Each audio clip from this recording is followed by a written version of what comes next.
Hello students, जैसा कि आप जानते हो आजकल कोरोना महामारी की वजह से लॉकडाउन है और लॉकडाउन में बच्चों की पढ़ाई का नुकसान ना हो, यही सोचते हुए मैं संदीप कुमार आज से बायोलॉजी में ऑनलाइन क्लासेस शुरू कर रहा हूँ। हम कहाँ से क्लासेस शुरू करेंगे? हम 12th क्लास से क्लासेस स्टार्ट करेंगे और 12th में हमारा फर्स्ट चैप्टर कौन सा है?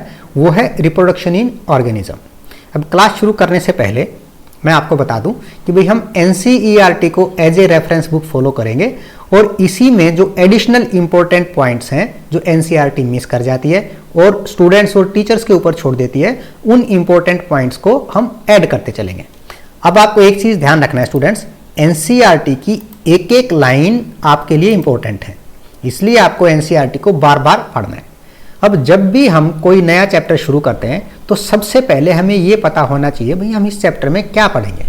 तो जो फर्स्ट चैप्टर है रिप्रोडक्शन इन ऑर्गेनिज्म, सबसे पहले तो हम इसमें पढ़ेंगे वही रिप्रोडक्शन है क्या, इसकी क्या इंपॉर्टेंस है और इसकी क्या सिग्निफिकेंस है। अब इसके बाद फिर हम क्या पढ़ेंगे? अब हमने पढ़ रखा है भाई जो 11th क्लास की फर्स्ट यूनिट क्या थी, वो थी डाइवर्सिटी इन लिविंग वर्ल्ड। वहां पे हमने क्या पढ़ा था कि भाई लिविंग वर्ल्ड के अंदर बहुत सारी वेरिएशंस होती हैं। अब वहां पे बाकी वेरिएशंस तो है ही हैं, वहां पे रिप्रोडक्शन के जो उनके मैकेनिज्म थे उनमें भी बहुत सारी वेरिएशंस होती हैं। अब NCERT क्या करती है, 11th वाली रिप्रोडक्टिव वेरिएशंस को अलग से निकाल के आपके 12th के फर्स्ट चैप्टर में इंक्लूड कर देती है। तो इस चैप्टर में जो ऑर्गेनिज्म वर्ड है रिप्रोडक्शन इन ऑर्गेनिज्म के अंदर, इसका मतलब क्या है, जो लिविंग वर्ल्ड के सारे ऑर्गेनिज्म है ना, डिफरेंट ऑर्गेनिज्म, उनके अंदर रिप्रोडक्शन हम इस चैप्टर में स्टडी करेंगे। तो इस चैप्टर में जो फर्स्ट कॉन्सेप्ट आता है वो क्या आता है? वो आता है भाई लाइफ स्पैन का। हम लाइफ वर्ड आपको पता है, हम जो लिविंग ऑर्गेनिज्म होते हैं उसके लिए लाइफ वर्ड यूज करते हैं और स्पैन का मीनिंग होता है पीरियड। तो लाइफ स्पैन का मीनिंग क्या हो गया? लाइफ का पीरियड। अब किसी ऑर्गेनिज्म का लाइफ पीरियड कहां से स्टार्ट होता है? वो ऑर्गेनिज्म की बर्थ के साथ स्टार्ट होता है और उसकी डेथ के साथ लाइफ का पीरियड खत्म हो जाता है। तो हम इसको डिफाइन ऐसे ही इसी इंफॉर्मेशन पे कर देंगे, period from birth to the natural death of an organism is called its life span. अब आपको ध्यान रखना है हम कौन सी डेथ की बात कर रहे हैं? Natural death. अब नेचुरल डेथ कौन सी होती है? नेचुरल डेथ होती है वो डेथ जो नेचुरल एंड फेवरेबल कंडीशंस होती हैं किसी ऑर्गेनिज्म की लाइफ के लिए, उस कंडीशन में हो। जैसे ऑर्गेनिज्म का न्यूट्रिशन प्रॉपर हो, ऑर्गेनिज्म में कोई डिजीज भी नहीं हो और एनवायरमेंटल कंडीशन भी ऐसी हार्श न हो जिसमें ऑर्गेनिज्म की डेथ हो जाए। ठीक है, तो नेचुरल कंडीशन और फेवरेबल कंडीशन में जो डेथ होती है उसको हम लाइफ स्पैन की डेफिनेशन में इंक्लूड करते हैं। अब हमें पता है भाई हमारे चारों तरफ बहुत सारे लिविंग ऑर्गेनिज्म हैं, बहुत सारे प्लांट्स हैं, बहुत सारे एनिमल्स हैं। जब हम उनके लाइफ स्पैन को ऑब्जर्व करते हैं तो बहुत ही आसान सी और बड़ी इंटरेस्टिंग ऑब्जर्वेशन हम पाते हैं। पहली ऑब्जर्वेशन क्या होती है? वो होती है life span of different organism. अब आपको पता है भी हर एक ऑर्गेनिज्म का लाइफ स्पैन एक जैसा तो होता नहीं सबका, वो क्या करता है? वेरी करता है। यही हमारा फर्स्ट पॉइंट बन जाता है, life span of different organism varies greatly. अब भैया कितना वेरी करता है, इनमें कितनी वेरिएशंस होती हैं? It varies from few days to few thousand years. अब हमें यह भी पता है भी हर एक ऑर्गेनिज्म का लाइफ स्पैन इतना कम भी नहीं होता कि वो सिर्फ और सिर्फ कुछ दिन हो, और न ही हर एक ऑर्गेनिज्म का लाइफ स्पैन इतना होता कि वो हजारों साल हो। ठीक है, ये कुछ ही केसेस में इतने एक्सट्रीम लाइफ स्पैन उनका होता है। तो जो बाकी मोस्टली जो ऑर्गेनिज्म है उनका लाइफ स्पैन इन दो एक्सट्रीम के बीच में एग्जिस्ट करता है। यही हमारा पॉइंट बन जाता है, life span of most organism exist between these two extreme variations. अब हम कुछ एग्जांपल ले लेते हैं। हम 3 टाइप्स ऑफ फ्लाइज ले लेते हैं पहले। जैसे मे फ्लाई है, उसका लाइफ स्पैन कितना है? Just 1 day. बटरफ्लाई का लाइफ स्पैन कितना है? वो है 7 to 14 डेज। फ्रूट फ्लाई जिसको हम ड्रोसोफिला भी बोलते हैं, इसका लाइफ स्पैन है 1 मंथ। फिर हम पीपल ट्री का एग्जांपल ले लेते हैं। ये भी भाई हम अपने सराउंडिंग में ऑब्जर्व करते हैं, पीपल ट्री होता है जिसको हम फाइकस रिलीजियोसा बोलते हैं। इसका लाइफ स्पैन कितना होता है? इसका लाइफ स्पैन होता है 2000 to 3000 years of life span. हम एक एग्जाम्पल और ले लेते हैं, ये है सीक्वेया ट्री। इसका लाइफ स्पैन कितना है? 3000 to 4000 ईयर्स। ठीक है, ये पीपल ट्री से भी ज्यादा होता है। अब आपको एक चीज ध्यान रखना है स्टूडेंट्स, आपको जो NCERT में एग्जाम्पल दे रखे हैं लाइफ स्पैन के, आपको उन्हीं को ज्यादा इंपॉर्टेंस देनी है। फिर आप पूछेंगे सर ये सीक्वेया ट्री जो है ये तो 12th बायोलॉजी में नहीं दे रखा, ये आपने क्यों लिया? तो भाई हमने क्या किया, ये हमने क्लास 11 से एग्जाम्पल एक्चुअली ले लिया। जब अब क्लास 11 में हम प्लांट किंगडम पढ़ते हैं, वहां पे जिम्नोस्पर्म के अंदर सीक्वेया ट्री मेंशन होता है। और क्या बताती है NCERT? That sequoia tree is one of longest tree. इसकी जो हाइट होती है वो आप ये कह सकते हो कि तकरीबन 90 मीटर तक रिकॉर्डेड है भाई। और क्योंकि सबसे ज्यादा लंबा ट्री होता है माना जाता है, तो इसी वजह से सीक्वेया ट्री को हम जायंट रेडवुड ट्री भी बोलते हैं। अब ये तो थी भी life span of different organisms. अब सेकंड ऑब्जर्वेशन क्या होती है? अब हमें पता है भाई जो डिफरेंट ऑर्गेनिज्म है उन सब का साइज अलग अलग होता है। अब क्वेश्चन उठता है, क्या उनके साइज के बीच में और उनके लाइफ स्पैन के बीच में क्या कोई रिलेशनशिप है? तो ये भी हमें अपने ऑब्जर्वेशन से पता है भाई कोई रिलेशनशिप नहीं है। ठीक है, यही हमारा सेकंड पॉइंट बन जाता है दैट देयर इज नो कोरिलेशनशिप। किसके बीच में कोरिलेशनशिप नहीं है? Between the size of different organism and there life span. अगर हम सिमिलर साइज्ड ऑर्गेनिज्म देखें तो अगर रिलेशनशिप होता तो क्या होना चाहिए था? अगर रिलेशनशिप है तो भी उनका लाइफ स्पैन एक जितना होना चाहिए था। लेकिन जब हम सिमिलर साइज्ड ऑर्गेनिज्म को नेचर के अंदर देखते हैं तो वो क्या देखते हैं? That similar sized organism shows great variations in their life span. अब एग्जाम्पल के लिए हम क्या ले लेते हैं? एक तो हम भाई सिमिलर साइज्ड एनिमल्स लेते हैं। क्रो जो होता है उसका लाइफ स्पैन कंपैरेटिवली काफी कम होता है, 15 ईयर्स का होता है। लेकिन सिमिलर साइज जब हम पैरट को देखते हैं तो उसका लाइफ स्पैन क्रो से काफी ज्यादा होता है। ये कितना है? 140 ईयर्स। ऐसे ही जब हम सिमिलर साइज प्लांट्स की तरफ जाते हैं तो उसमें मैंगो ट्री का लाइफ स्पैन कितना है? वो है अप्रोक्सीमेट 3000 ईयर्स। लेकिन जब हम पीपल ट्री को देखते हैं तो इसका लाइफ स्पैन कितना है? It is approximate 2000 to 3000 years. अब भाई हम थर्ड ऑब्जर्वेशन पे जाते हैं। थर्ड ऑब्जर्वेशन क्या है? भाई जो ऑर्गेनिज्म की जो डेथ होती है ना, हम उसकी डेथ की जब ऑब्जर्वेशन करते हैं तो हम देखते हैं भाई जिस भी ऑर्गेनिज्म का जन्म होता है उसकी डेथ भी जरूर होती है। यही हमारा थर्ड पॉइंट बन जाता है, यानी कि सर्टेनिटी ऑफ डेथ। तो हम क्या पाते हैं कि डेथ इज सर्टेनिटी, यानी कि पक्की है भाई, डेथ जरूर होगी फॉर एवरी ऑर्गेनिज्म। अब जो डिफरेंट ऑर्गेनिज्म है उनका लाइफ स्पैन जो है ना वो वेरी तो कर सकता है, लेकिन सारे ऑर्गेनिज्म जब उनका लाइफ स्पैन कंप्लीट होगा तब क्या होगा? They will die at last after completing their life span. अब डेथ के लिए जो ऑर्गेनिज्म जिनकी डेथ होती है उसके लिए हम मोर्टल वर्ड यूज करते हैं भाई, जिनकी डेथ होती है। और जिनकी डेथ नहीं होती उसके लिए हम क्या टर्म यूज करते हैं? इमोर्टल, यानी कि जिनकी डेथ नहीं होती, जो अमर होते हैं, कभी भी नहीं मरते। अब सबकी डेथ होती है तो हम इसको क्या कह सकते हैं? That no individual is immortal. कोई भी ऑर्गेनिज्म जो है वो इमोर्टल नहीं है, बल्कि क्या है? All are mortal. ठीक है। अब जैसे ही एनसीईआरटी ये कहती है कि भाई सभी ऑर्गेनिज्म की डेथ होती है, वो मोर्टल है या वो अमर नहीं है, वहां पे क्या बता देती है? वो एक्सेप्शन मेंशन कर देती है। अब आपको पता है भी बायोलॉजी में बहुत सारी एक्सेप्शंस होती है। फिर क्या बोलती है? Except that there is no natural death in single celled organism. फिर यही नेचुरल का मतलब जब तक कंडीशन फेवरेबल होती है तब तक सिंगल सेल्ड ऑर्गेनिज्म यानी कि यूनिसेलुलर ऑर्गेनिज्म की डेथ नहीं होती। अब भाई ये ऐसे असल में होता कैसे है? देखो, यूनिसेलुलर जो पेरेंट होता है ना, पेरेंट यूनिसेलुलर ऑर्गेनिज्म, वो क्या होता है? उसकी डेथ तो देखो होती नहीं, और डेथ हुए बिना क्या कर देता है? वो विदाउट डेथ उसके अंदर डिवीजन हो जाता है और डिवाइड होके क्या बना देता है? वो टू डॉटर ऑर्गेनिज्म बना देता है।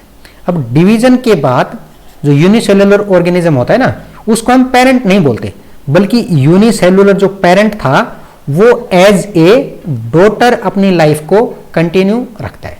तो इसीलिए कहते हैं कि इनकी कोई डेथ नहीं होती। तो अब हम इसको कैसे लिखेंगे? अगर हमसे क्वेश्चन पूछ ले एग्जामिनर, भाई why there is no natural death in unicellular organism, तो यही जो हमने समझाया इसको हम लिख देंगे that single cellular parent organism don't die, ठीक है, and divide to produce two daughter organism. अब डिवीजन के बाद जो है ना, parent is no more called parent but start living as a daughter organism. इसीलिए कहते हैं कि unicellular organisms are considered immortal and there is no natural death in that. अब नेचुरल डेथ हमने फिर बार बार बता रहे हैं भी, आपको ये ध्यान रखना, आपको नेचुरल डेथ का मतलब until conditions favour their life and growth, proper nutrition रहे, कोई डिजीज नहीं हो और एनवायरमेंटल कंडीशन भी उनकी लाइफ और ग्रोथ के लिए फेवरेबल हो। स्टूडेंट्स, लिविंग ऑर्गेनिज्म अपने लाइफ स्पैन के दौरान ही अपने जैसे सिमिलर लुकिंग बेबीज प्रोड्यूस करते हैं। वो कैसे पॉसिबल होता है, उसके लिए एक प्रोसेस होती है जिसको हम रिप्रोडक्शन बोलते हैं। नेक्स्ट कॉन्सेप्ट हमारा इसी पे है, तो पहले हम इसको डिफाइन कर लेते हैं। Biological process in which an organism produce young ones similar to itself is called reproduction. Young ones के लिए हम बायोलॉजी में क्या टर्म यूज करते हैं, ऑफस्प्रिंग। हमें यह भी ध्यान रखना है कि भाई हम बायोलॉजिकल प्रोसेस की बात करते हैं, यानी कि जो प्रोसेस नेचर के अंदर होती है। अगर हम जेनेटिक इंजीनियरिंग से न्यू ऑर्गेनिज्म प्रोड्यूस करते हैं उसको हम रिप्रोडक्शन में इंक्लूड नहीं करते। अब भाई रिप्रोडक्शन में क्या होगा, ऑफस्प्रिंग प्रोड्यूस होगा। ऑफस्प्रिंग प्रोड्यूस होने के बाद क्या करेगा, ऑफस्प्रिंग ग्रो करेगा, फिर मैच्योर होगा और मैच्योर होने के बाद फिर से न्यू ऑफस्प्रिंग बनाता है। कैसे, बाय मीन्स ऑफ रिप्रोडक्शन। ठीक है, यानी कि वो फिर से रिप्रोडक्शन करता है। तो हम क्या कह सकते हैं, that there is cycle of birth, growth and death. अब जब हमने चैप्टर शुरू किया था हमने बताया था भाई इस चैप्टर में हम ये भी पढ़ेंगे कि लिविंग वर्ल्ड के अंदर रिप्रोडक्शन की क्या इंपॉर्टेंस है, क्या सिग्निफिकेंस है, क्योंकि कोई भी लाइफ प्रोसेस मीनिंगलेस नहीं होती, उसकी कोई ना कोई इंपॉर्टेंस होती है। तो इसको हमने क्वेश्चन की फॉर्म में लिख दिया, what is importance of reproduction. ये बड़ा आसान सा कॉन्सेप्ट है, थोड़ा बहुत ये कॉन्सेप्ट तो बल्कि आपने 10th क्लास में ही पढ़ लिए थे। वहाँ पे 2 चैप्टर थे, एक था रिप्रोडक्शन के ऊपर चैप्टर और दूसरा चैप्टर था हेरिडिटी एंड इवोल्यूशन। अब हम क्या करेंगे, 10th वाले चैप्टर में जो हमने नॉलेज पढ़ी थी ना, उसी को एज ए फाउंडेशन यूज करेंगे। और क्योंकि भी 12th 2 स्टैंडर्ड अब क्लास है, 10th वाली नॉलेज के अंदर हम कुछ एडिशनल कॉन्सेप्ट पॉइंट डाल देंगे। तो सबसे जो फर्स्ट जो कॉन्सेप्ट आता है ना, फर्स्ट कॉन्सेप्ट पे ही 2 पॉइंट बन जाते हैं। अब वो कॉन्सेप्ट क्या है भाई, हम अपने चारों तरफ अगर जब प्लांट्स और एनिमल स्पीसीज को ऑब्जर्व करते हैं और जब पढ़ते हैं उनके बारे में, तो हमें पता लगता है कुछ प्लांट और एनिमल स्पीसीज अर्थ के ऊपर हजारों लाखों साल से जनरेशन आफ्टर जनरेशन एग्जिस्ट करते हैं। अब इसी कॉन्सेप्ट के ऊपर एग्जामिनर 2 तरीके से पॉइंट पूछ सकता है कॉन्सेप्ट को। एक तो पूछ ले कंटिन्यूटी ऑफ स्पीसीज के ऊपर, ठीक है भाई इन ऑर्गेनिजम्स की स्पीसीज कैसे कंटिन्यू हो रही है। एक टाइप के जो ऑर्गेनिज्म होते हैं ना, उसके लिए हम स्पीसीज टर्म यूज करते हैं, जैसे हम हैं ह्यूमन स्पीसीज के लिए होमो सेपियंस। ठीक है, अब एग्जामिनर इसी ऑब्जर्वेशन पे या तो पूछ सकता है कंटिन्यूटी ऑफ स्पीसीज, दूसरा क्या पूछ सकता है, continuity of life of different organism.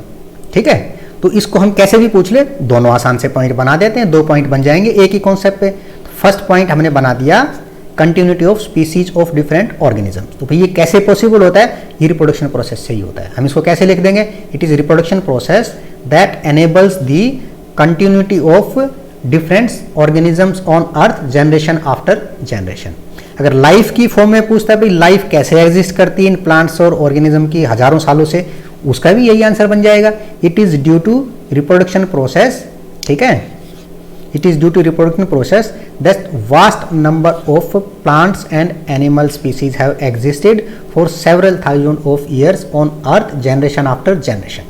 अब थर्ड पॉइंट भी भाई अगर आपको याद हो, जो हेरिडिटी एंड इवोल्यूशन था उसमें हमने वेरिएशंस के बारे में पढ़ा था, तो ये हमारा थर्ड पॉइंट बन जाता है। और हम कौन सी वेरिएशंस की बात करते हैं, हम जेनेटिक वेरिएशंस की बात करते हैं। भाई जेनेटिक वेरिएशंस कौन सी होती हैं, जो इनहेरिटेबल होती हैं, पेरेंट्स से उनके ऑफस्प्रिंग को वो पास ऑन हो जाती हैं, यानी कि इनहेरिट हो जाती हैं। अब ये जेनेटिक वेरिएशन कहाँ पे क्रिएट होती हैं, किस टाइम पे क्रिएट होती हैं, genetic variations are created and inherited during the reproduction process. अब भाई देखो, क्योंकि कॉन्सेप्ट्स हैं, अगर एग्जामिनर पूछ ले आपसे इसी कॉन्सेप्ट पे भाई जो वेरिएशंस हैं इनकी क्या एडवांटेज हैं, तो हमें ये भी पता होना चाहिए क्योंकि जो नीट एग्ज़ाम होता है या सीबीएसई बोर्ड एग्ज़ाम में कई बार एग्जामिनर सीधा पूछने की बजाय वो कॉन्सेप्ट के अंदर से क्वेश्चन निकाल के पूछ लेता है। तो भी जब हम एडवांटेज ऑफ वेरिएशन की बात करेंगे तो वो क्या है, पहली चीज़ तो भाई देखो, अगर क्लास में स्टूडेंट्स हैं तो हम उनको डिफरेंट फीचर्स के बेस पे उनको डिस्टिंग्विश कर सकते हैं। भाई ए स्टूडेंट का ये नाम है, बी स्टूडेंट्स का ये नाम है, क्योंकि उनके पास क्या होती है, अलग अलग फीचर्स होती हैं। ठीक है, तो पहला पॉइंट यही बन जाता है, variations give uniqueness to each individual. Features की वजह से हर एक इंडिविजुअल की एक यूनिक आइडेंटिटी होती है और ये वेरिएशंस की वजह से आती है। दूसरा, वेरिएशंस क्या करती हैं, variations also forms basis of evolution. भाई इवोल्यूशन क्यों जरूरी होता है, अब आपको पता है एनवायरनमेंट जो होता है ना वो क्या होता है, वो चेंज होता रहता है। अगर चेंज एनवायरनमेंट में ऑर्गेनिज्म को सर्वाइव करना है तो उसको न्यू वेरिएशंस एक्वायर करनी पड़ेगी, क्योंकि वेरिएशंस उसको नई कैपेबिलिटीज प्रोवाइड करते हैं और नई कैपेबिलिटीज से फायदा क्या होता है, वो उस चेंजिंग एनवायरनमेंट में सर्वाइव कर पाता है। तो यही पॉइंट आ जाता है भाई, variation give uniqueness and they also form basis of evolution. Evolution की क्या जरूरत है, which are needed by them to survive the changing environment. अब थर्ड पॉइंट हमारा पॉपुलेशन के ऊपर जब ऑब्जर्व करते हैं ना, फोर्थ पॉइंट सॉरी, तो पॉपुलेशन के जब ऑब्जर्वेशन है वहां से निकल आता है भाई। अब आपको पता है पॉपुलेशन के अंदर ऑर्गेनिज्म की डेथ होती रहती है और डेथ के साथ साथ नए ऑफस्प्रिंग प्रोड्यूस होते रहते हैं।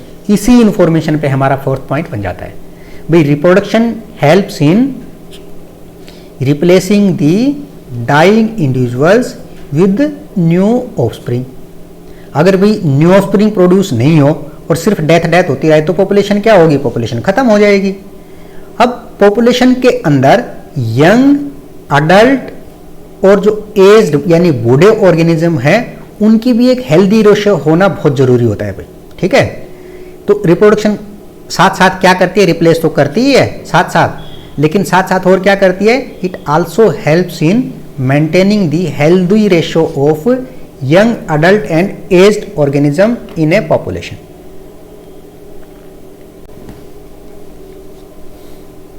ओके स्टूडेंट्स, अब हम आगे बढ़ते हैं। नेक्स्ट कॉन्सेप्ट आता है diversity in living world and evolution of different reproduction mechanism.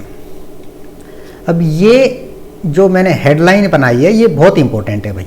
असल में एनसीईआरटी क्या कर रहा है, ये डाइवर्सिटी जो है ना लिविंग वर्ल्ड में, इसको इवोल्यूशन के साथ लिंक करना चाह रहा है भाई। किस चीज़ का इवोल्यूशन, यानी कि डाइवर्सिटी की वजह से जो रिप्रोडक्शन मैकेनिज्म होते हैं ना बहुत सारे, इनका इवोल्यूशन डाइवर्सिटी की वजह से होता है। तो ये इवोल्यूशन वाले कॉन्सेप्ट के साथ हमें अब इसको लिंक करना है। जब हम बात करते हैं ना डिफरेंट टाइप्स ऑफ रिप्रोडक्शन, तो इसका मतलब क्या है, evolution of different reproduction mechanism. अब हमने ये पहले ही पता है भाई, लिविंग वर्ल्ड में बहुत सारी डाइवर्सिटी है। अब बहुत सारी डाइवर्सिटी है तो क्या होगा, due to large diversity in the living world each organism has evolved its own mechanism. अब ईच ऑर्गेनिज्म है, अब हमें पता है भाई डाइवर्सिटी के अंदर तो बहुत सारे ऑर्गेनिज्म हैं, तो इसी इंफॉर्मेशन के बेस पे हम क्या कह सकते हैं कि different organisms have evolved different mechanism for their multiplication and reproduction. अब ये कैसे इवोल्यूशन होता है, तो भाई इसके लिए कुछ फैक्टर्स होते हैं, वो फैक्टर्स डिसाइड करता है कि डिफरेंट ऑर्गेनिज्म में कौन सा रिप्रोडक्शन मैकेनिज्म का इवोल्यूशन होगा। तो हमने ये हेडिंग बना दी डिसाइडिंग फैक्टर्स। ये कौन कौन से डिसाइडिंग फैक्टर हैं, ये हैं भाई जो ऑर्गेनिज्म का हैबिटेट होता है, उसकी इंटरनल फिजियोलॉजी और उसकी structural organisation and several other factor, they collectively decide कि भाई जो ऑर्गेनिज्म है उनके अंदर कौन सा रिप्रोडक्शन का मैकेनिज्म होगा। अब स्ट्रक्चरल ऑर्गेनाइजेशन अगर किसी को समझ नहीं हो तो रिवाइज करा देता हूं आपको। भाई हर एक ऑर्गेनिज्म का स्ट्रक्चरल ऑर्गेनाइजेशन वेरी करता है। ये जब हम डाइवर्सिटी ऑफ लिविंग वर्ल्ड पढ़ा था, जहां हमने 5 किंगडम पढ़े थे, वहां पे हमने पढ़ा था कुछ ऑर्गेनिज्म ऐसे हैं जहां पे सिंगल सेल अपने आप में ही एक कंप्लीट ऑर्गेनिज्म का काम करती है, जैसे मोनेरंस एंड प्रोटिस्टा। ठीक है, फिर हमने पढ़ा था वहां पे नेक्स्ट लेवल क्या आता है, वहां पे टिश्यू लेवल ऑर्गेनाइजेशन स्टार्ट हो जाता है। टिश्यू लेवल ऑर्गेनाइजेशन के बाद ऑर्गन डेवलप होते हैं, ऑर्गन के बाद ऑर्गन सिस्टम, फिर जाके कंप्लीट कॉम्प्लेक्स ऑर्गेनिज्म डेवलप होते हैं। तो इसको हम क्या बोलते हैं? Structural organisation. तो भी ये सारी चीजें कलेक्टिवली डिसाइड करते हैं कि भी जो अलग अलग ऑर्गेनिज्म है उनमें कौन सा रिप्रोडक्शन मैकेनिज्म होगा। फिर भी भैया ये तो हमें पता है रिप्रोडक्शन मैकेनिज्म बहुत सारे हैं, लेकिन फिर भी कन्वीनियंस के लिए हम क्या करते हैं, इन सारे रिप्रोडक्शन मैकेनिज्म को दो टाइप में डिवाइड कर लेते हैं। तो टाइप्स ऑफ रिप्रोडक्शन में हम क्या करेंगे? Based on number of parents, ठीक है। ये डिफरेंट रिप्रोडक्शन मैकेनिज्म है, उनको हम क्या करते हैं? They are broadly divided into two types. कौन कौन से? Asexual reproduction and sexual reproduction. अब सेक्सुअल रिप्रोडक्शन और एसेक्सुअल रिप्रोडक्शन के कॉन्सेप्ट और इंपॉर्टेंट पॉइंट्स को पढ़ने के लिए हम क्या करते हैं? हम इनको साइड बाय स्टडी करते हैं भाई। साइड बाय साइड स्टडी करेंगे उससे हमें क्या होगा? हम इनके कॉन्सेप्ट भी याद हो जाएंगे, इनके डिफरेंसेस भी याद हो जाएंगे और कंपैरिजन भी पता लग जाएगा। अब तो इनके अंदर जो फर्स्ट डिफरेंस होगा, लेफ्ट साइड में हमने क्या किया? लेफ्ट साइड में हमने एसेक्सुअल रिप्रोडक्शन लिख दिया और राइट साइड में सेक्सुअल रिप्रोडक्शन। अब जब हम इनके डिफरेंस पढ़ेंगे तो पहला डिफरेंस तो क्या हो जाएगा भाई? इनकी डेफिनेशन। एसेक्सुअल रिप्रोडक्शन के केस में डेफिनेशन क्या हो जाएगी? When offsprings are produced from single parent, और एडिशनल इंफॉर्मेशन क्या है? विद और without the formation of gamete, ठीक है। विद और without the formation of gamete. जब हम सेक्सुअल रिप्रोडक्शन में डेफिनेशन पे जाते हैं, यहां पे क्या होगा? When offsprings are produced by two parents. यहां पे गैमीट फॉर्मेशन तो हो रही है, but gamete formation also involves fusion of gametes. अब एनसीईआरटी ये इंफॉर्मेशन दे देती है भाई। फ्यूजन ऑफ गैमीट से क्या होगा? जाइगोट बनेगा और जाइगोट से फिर न्यू ऑफस्प्रिंग प्रोड्यूस हो जाएगा। अब इस इंफॉर्मेशन के बेस पे हम क्या कंक्लूजन निकालते हैं कि यहां पे जो लिखा ना विद और विदाउट, मोस्ट ऑफ केस में तो क्या है? विदाउट गैमीट फॉर्मेशन, लेकिन कुछ रेयर केसेस होते हैं वहां पे गैमीट फॉर्मेशन एसेक्सुअल रिप्रोडक्शन में होती है, लेकिन वहां पे फर्टिलाइजेशन नहीं होता, यानी कि formation of gamete doesn't involve fusion of gametes. अब भाई जब उनमें फ्यूजन नहीं होगा तो न्यू ऑर्गेनिज्म कैसे प्रोड्यूस होंगे? तो न्यू ऑर्गेनिज्म जो प्रोड्यूस होंगे ना, offspring, new offsprings are produced from the single and unfertilized gametes. और इस ऐसी प्रोसेस को हम क्या बोलते हैं? This process is called parthenogenesis. अब ये एग्जाम्पल क्या होते हैं? सबसे फेमस एग्जाम्पल तो है हनी बी। यहाँ पे जो क्वीन बी होती है फीमेल, उसके अंदर तो क्या होता है? सेक्सुअल रिप्रोडक्शन से फर्टिलाइजेशन होता है उसके अंदर। लेकिन जब हम ड्रोन्स और मेल बी की बात करते हैं, वो पार्थिनोजेनेसिस से होते हैं, और वहां पे न्यू ऑफस्प्रिंग कैसे प्रोड्यूस होगा? From single and unfertilised gamete से प्रोड्यूस होता है। अब जब सेकंड डिफरेंस की बात करते हैं तो आता है भाई एसेक्सुअल रिप्रोडक्शन और सेक्सुअल रिप्रोडक्शन में सेल डिवीजन जो होता है ना, उनमें भी डिफरेंस होता है। तो सेकंड डिफरेंस भी सेल डिवीजन पे बन जाता है। एसेक्सुअल रिप्रोडक्शन के अंदर कौन सा सेल डिवीजन होता है? Only mitosis cell division. लेकिन सेक्सुअल रिप्रोडक्शन में कौन सा सेल डिवीजन होता है? यहां पे होता है भाई मियोसिस सेल डिवीजन। अब अगर आपको याद हो 11th क्लास के अंदर हमने एक चैप्टर पढ़ा था सेल डिवीजन, वहां पे माइटोसिस और मियोसिस हमने पढ़े थे। अब जैसा कि हमने बताया एनसीईआरटी क्या चाहती है? आपके कॉन्सेप्ट्स को लिंक करती है, चैप्टर्स को लिंक करती है। पहले इवोल्यूशन के साथ कॉन्सेप्ट लिंक किया था, अब यहाँ पे हमें सेल डिवीजन वाले कॉन्सेप्ट्स के जो है ना उनके साथ इसको लिंक करना है।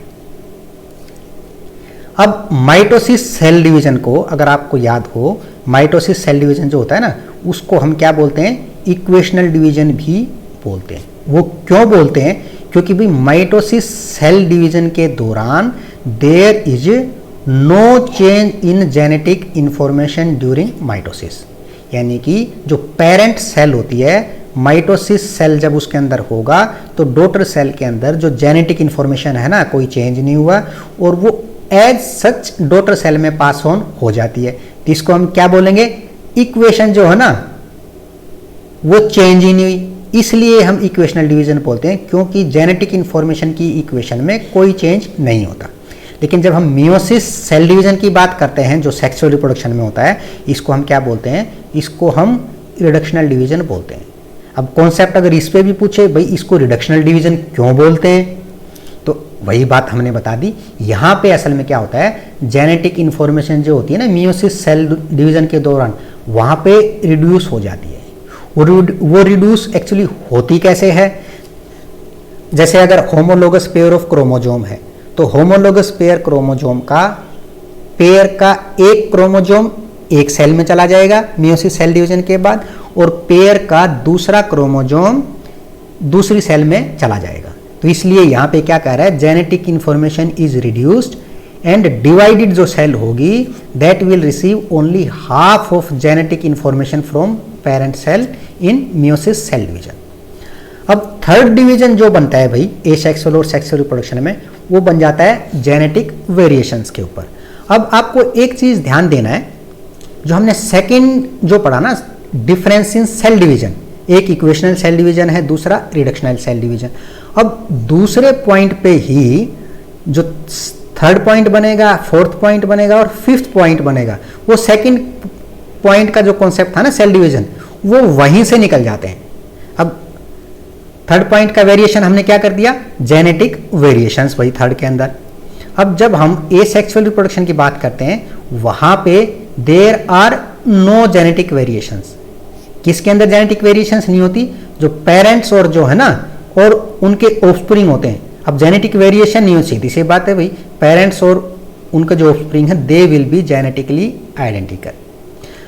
वो होता क्यों है, जो हमने बताया ना सेकंड पॉइंट है वहीं से निकल जाता है, क्योंकि माइटोसिस के दौरान कोई भी जेनेटिक वेरिएशन नहीं होती और जो पेरेंट्स की जेनेटिक इंफॉर्मेशन होती है ना वो एज सच ऑफस्प्रिंग में पास हो जाती है। जब हम सेक्सुअल रिप्रोडक्शन की बात करते हैं तो भाई यहाँ पे जेनेटिक वेरिएशंस होती है, ठीक है। अब जब जेनेटिक वेरिएशंस हैं तो सीधी सी बात है ऑफस्प्रिंग और पेरेंट्स में क्या होंगी, वो डिफरेंट होंगे, और जब डिफरेंट होंगे तो हम उनको जेनेटिकली आइडेंटिकल नहीं बोलते। अब अगर आपसे एग्जामिनर पूछ ले भाई सेक्सुअल रिप्रोडक्शन के अंदर वेरिएशन कैसे होती है, तो ये भी हमें पता होने चाहिए कॉन्सेप्ट भाई। पहला और दूसरा पॉइंट तो जो सेल डिवीजन है ना उसी से निकल जाता है।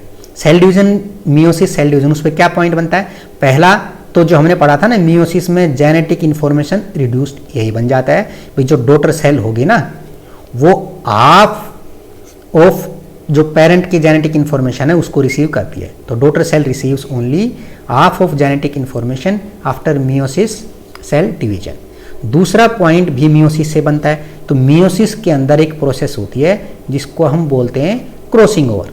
अब भैया क्रॉसिंग ओवर क्या होती है, अगर आप सेल डिवीजन को याद करें तो उसमें क्या होता था, मियोसिस के दौरान होती है एक क्रॉसिंग ओवर भी। उसमें क्या होता है, अगर होमोलोगस क्रोमोजोम जो पेयर होते हैं जब आपस में ये साथ साथ आ जाते हैं ना तो पेयर के टुकड़े टूट के एक दूसरे के साथ स्टिक हो जाते हैं, ठीक है। और जब एक दूसरे का स्टिक होंगे तो उसमें क्या हो जाएगा, कुछ न्यू कॉम्बिनेशन बन जाती है जिसको हम क्या बोलते हैं, जेनेटिक रिकॉम्बिनेशन। यही हमारा पॉइंट बन जाता है भाई, crossing over in meiosis creates variations bye genetic recombination. तो भाई ये तो हो गए दो पॉइंट सेल डिवीजन के ऊपर ही बन गए। अब थर्ड पॉइंट जो जेनेटिक वेरिएशंस क्यों होती हैं, अब भाई क्योंकि सेक्सुअल रिप्रोडक्शन के अंदर क्या होते हैं, दो पेरेंट्स ही इन्वॉल्व होते हैं। तो सीधी सी बात है दोनों पेरेंट्स के कैरेक्टर आएंगे ऑफस्प्रिंग के अंदर।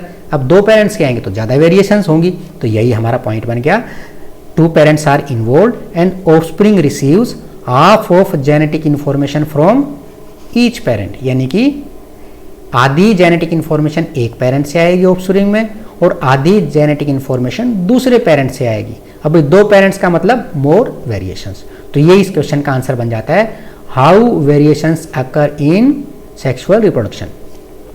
एसेक्सुअल रिप्रोडक्शन में वेरिएशन नहीं होती क्योंकि माइटोसिस सेल डिवीजन में जेनेटिक इंफॉर्मेशन पेरेंट सेल से एज सच डॉटर सेल में पास ऑन हो जाती है।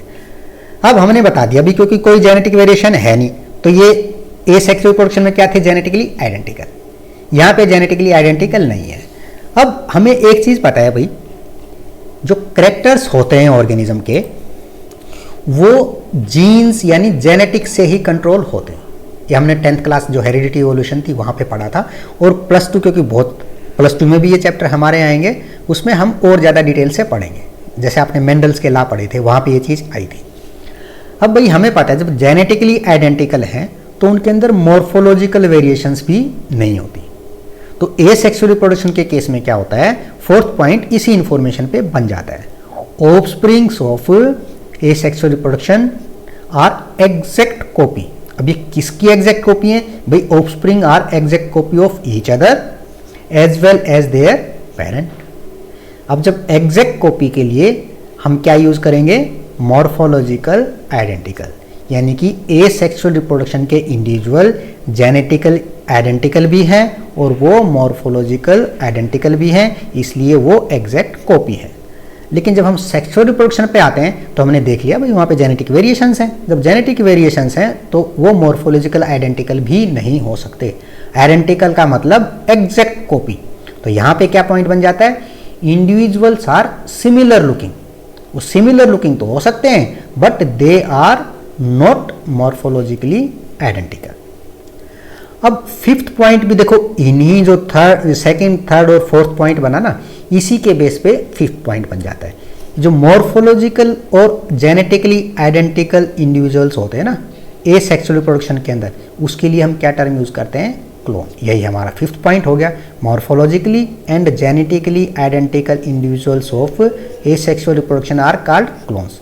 जब हम सेक्सुअल रिप्रोडक्शन पे जाते हैं तो हमें पता है भी वेरिएशंस होती हैं। जब वेरिएशंस होती हैं तो इसलिए उनको हम क्या बोलते हैं, हम उनको क्लोन नहीं बोलते। क्यों नहीं बोलते, क्योंकि वे सेक्सुअल रिप्रोडक्शन के केस में इंडिविजुअल्स न तो जेनेटिकली आइडेंटिकल हैं और न ही वो मॉर्फोलॉजिकली आइडेंटिकल हैं, तो इसलिए हम इनको क्लोन नहीं बोलते। हमने एक 6th पॉइंट और ऐड कर लिया, ये एनसीईआरटी में ही है लेकिन कहीं आगे जाके देता है ये। जब तो ये पॉइंट क्या है, एसेक्सुअल रिप्रोडक्शन के केस में क्या होता है, इट इज मोर सिंपल, ठीक है, एंड टेक्स लेस टाइम। लेकिन सेक्सुअल रिप्रोडक्शन क्या है, it is more complex, elaborate and takes more time to complete. अब ये देखो भी कैसे होता है। सेक्सुअल रिप्रोडक्शन में पहले तो क्या होगा, देखो पेरेंट क्या बनाएगा, पेरेंट पहले तो बनाएगा गैमीट, ठीक है। गैमीट का फिर क्या होगा, ट्रांसफर होगा। ट्रांसफर होने के बाद फिर क्या होगा, उनका फर्टिलाइजेशन होगा, ठीक है। और फिर फर्टिलाइजेशन के बाद क्या होता है, न्यू ऑफस्प्रिंग प्रोड्यूस होता है। जब इतनी सारी प्रोसेस होंगी, इतने सारे फैक्टर होंगे, तो सीधी सी बात है ये तो ज़्यादा टाइम लेगा, ज़्यादा कम्प्लेक्स भी है। यही पॉइंट हमने लिख दिया, sexual reproduction is more complex, elaborate and takes more time to complete. तो स्टूडेंट्स ये तो थे हमारे सेक्सुअल और एसेक्सुअल रिप्रोडक्शन के बीच में डिफरेंस। अब यहाँ पे हम एक कॉन्सेप्ट की स्टडी और कर लेते हैं। वो क्या कॉन्सेप्ट है, हमने पढ़ा कि सेक्सुअल रिप्रोडक्शन के अंदर मियोसिस सेल डिवीजन होता है। लेकिन अब भाई हमें ये भी पता है कुछ ऑर्गेनिज्म क्या होते हैं, डिप्लॉयड होते हैं, कुछ ऑर्गेनिज्म हैप्लॉयड होते हैं। डिप्लॉयड ऑर्गेनिज्म में क्या होता है, जो जेनेटिक इंफॉर्मेशन है वो पेयर में एग्जिस्ट करती है। हैप्लॉयड ऑर्गेनिज्म में पेयर नहीं होता बल्कि जेनेटिक इंफॉर्मेशन का सिर्फ एक सेट होता है। तो सीधी सी बात है उनके जेनेटिक जो सेक्सुअल रिप्रोडक्शन है उसमें वेरिएशंस होंगी, उनके मियोसिस की टाइमिंग में भी वेरिएशंस होंगी। तो इसी पे एग्जामिनर दो तरीके से क्वेश्चन पूछ सकता है। वो कैसे पूछेगा, पहला तक पूछ लेगा कि explain the differences in meiosis process in sexually reproducing diploid and haploid organism. दूसरा कौन से तरीके से पूछ सकता है, वो मियोसिस प्रोसेस के बारे में न पूछ के डायरेक्ट क्वेश्चन पूछ लेगा कि explain the difference in sexual reproduction in diploid and haploid organism. भाई इसका जब हमें कॉन्सेप्ट समझ आ जाता है ना तो आंसर बहुत आसान हो जाते हैं। तो इसलिए हमें क्रैमिंग नहीं करनी बल्कि कॉन्सेप्ट को समझना है। तो सबसे पहली और सबसे ज़्यादा इंपॉर्टेंट, मोस्ट इंपॉर्टेंट बात तो आपको क्या याद रखनी है, चाहे ऑर्गेनिज्म हैप्लॉयड हो या फिर ऑर्गेनिज्म डिप्लॉयड हो, दोनों के केस में गैमीट्स जो होते हैं ना वो हमेशा कैसे होंगे, गैमीट्स आर ऑलवेज हैप्लॉयड। और जाइगोट कैसे होंगे, जाइगोट्स आर ऑलवेज डिप्लॉयड। तो ये यूनिवर्सल फैक्ट है कि चाहे ऑर्गेनिज्म डिप्लॉयड हो चाहे ऑर्गेनिज्म हैप्लॉइड हो, उनके गैमीट हमेशा हैप्लॉइड होंगे और जाइगोट हमेशा डिप्लॉइड होंगे। अब हम इनकी डिफरेंसेस की बात करते हैं, तो इनमें भाई बेसिकली 3 डिफरेंसेस होते हैं। पहला डिफरेंसेस क्या है? Timing of meiosis in haploid and diploid organism. दूसरा डिफरेंस क्या बन जाता है? Types of cell division during gamete formation, है ना। और थर्ड पॉइंट बन जाता है restoration of parental haploid and diploid condition. अब ये रिस्टोरेशन क्या है? सीधी सी बात है भाई, डिप्लॉइड ऑर्गेनिज्म कैसे ऑफस्प्रिंग प्रोड्यूस करेगा? डिप्लॉइड ऑफस्प्रिंग प्रोड्यूस करेगा। हैप्लॉइड ऑर्गेनिज्म कैसा ऑफस्प्रिंग प्रोड्यूस करेगा?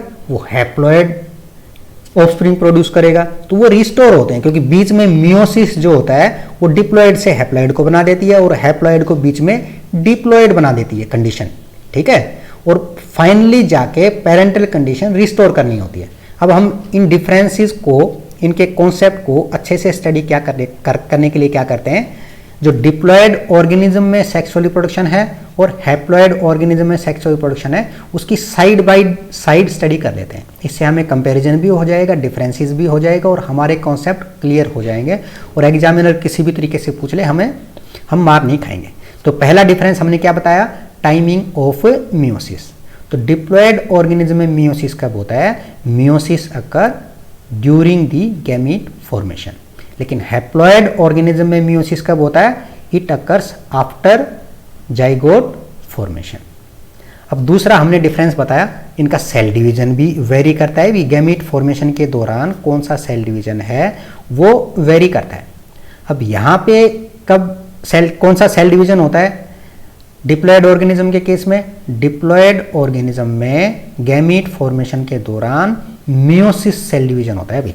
और मियोसिस सेल डिवीजन क्या करेगा? हैप्लॉयड गैमीट प्रोड्यूस करेगा। लेकिन हैप्लॉयड ऑर्गेनिज्म के केस में क्या है? यहाँ पे जो गैमीट फॉर्मेशन हो रही है ना हैप्लॉयड ऑर्गेनिज्म में, वो क्या करेगा? यहाँ पे माइटोसिस सेल डिवीजन होता है, क्योंकि पहले से ही हैप्लॉयड है भाई, उसका और फर्दर रिड्यूस तो हो ही नहीं सकता जेनेटिक इन्फॉर्मेशन। तो हैप्लॉयड के केस में माइटोसिस सेल डिवीजन होता है और गैमीट कौन सा कैसा होगा? वो तो भाई हमेशा ही हैप्लॉयड होता है, ठीक है। और जाइगोट हमेशा दोनों के केस में क्या होता है? डिप्लॉयड होता है।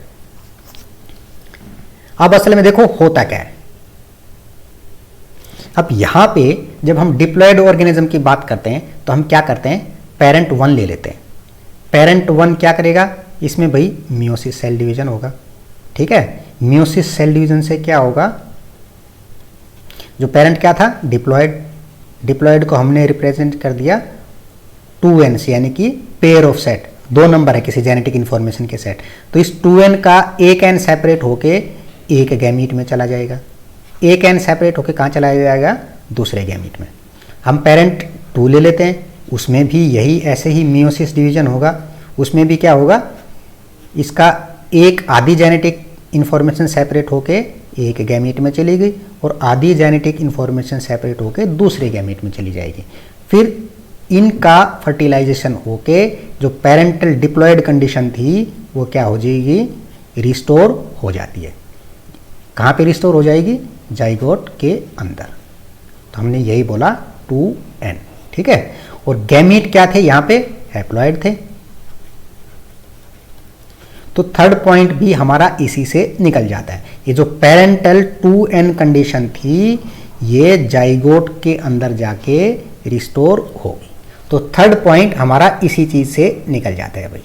जो restoration of diploid condition of parent, ये कब रिस्टोर होती है?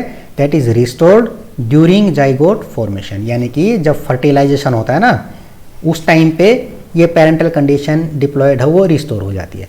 जब हम हैप्लॉयड ऑर्गेनिज्म की बात करते हैं तो भाई हमें पता है ऑर्गेनिज्म पहले ही क्या है, पेरेंट्स जो है क्या है, पेरेंट पहले से ही हैप्लॉयड होते हैं। अब इनमें मियोसिस सेल डिवीजन तो हो नहीं सकता, क्योंकि हैप्लॉयड का फर्दर रिडक्शन क्या हो सकता है? हो ही नहीं सकता। तो यहाँ पे सेल डिवीजन होगा माइटोसिस। तो गैमीट तो हमें पता है हमेशा ही हैप्लॉयड बनेंगे। तो गैमीट बन गए यहाँ पे, और गैमीट क्या थे? हैप्लॉयड। अब दूसरे पेरेंट ने भी गैमीट बनाए, ठीक है, ये दूसरे पेरेंट का गैमीट हैप्लॉयड। अब यहाँ पे देखो ये इंटरेस्टिंग चीज, यहाँ पे डिफरेंस देखो ये बन गया। यहाँ पे जाइगोट क्या बना? डिप्लॉयड। पेरेंट यहाँ पे क्या थे? हैप्लॉयड, है ना। पेरेंट क्या थे? यहाँ पे हैप्लॉयड थे। एन कंडीशन थी, पेरेंट के केस में, लेकिन जाइगोट में क्या है 2n है, डिप्लॉयड बन गए। तो ऐसे केस में क्या होगा, यहां पे जाइगोट के अंदर मियोसिस होता है भाई, मियोसिस होगा और फिर n नंबर जो हैप्लॉयड कंडीशन रिस्टोर कब होगी, जाइगोट के अंदर मियोसिस के सेल डिवीजन के बाद, और फिर ये न्यू ऑफस्प्रिंग प्रोड्यूस करता है। थर्ड पॉइंट हमारा इसी डिफरेंस पे बन जाता है। अब हैप्लॉयड के केस में रिस्टोरेशन कैसे होगी, restoration of haploid condition of haploid organism is restored after meiosis in diploid zygote. Okay students, अब हम आगे बढ़ते हैं। अब sexual reproduction and asexual reproduction को डिटेल से तो हम सेपरेट लेसन्स में पढ़ेंगे। अभी हम क्या करते हैं, कुछ इंपॉर्टेंट ऑब्जर्वेशंस होती हैं जो रिप्रोडक्शन के ऊपर लिविंग वर्ल्ड में ऑब्जर्व होती हैं, उनको हम कहाँ पे इंक्लूड कर लेते हैं, हम कर लेते हैं इसको never to miss important points के टॉपिक के अंदर।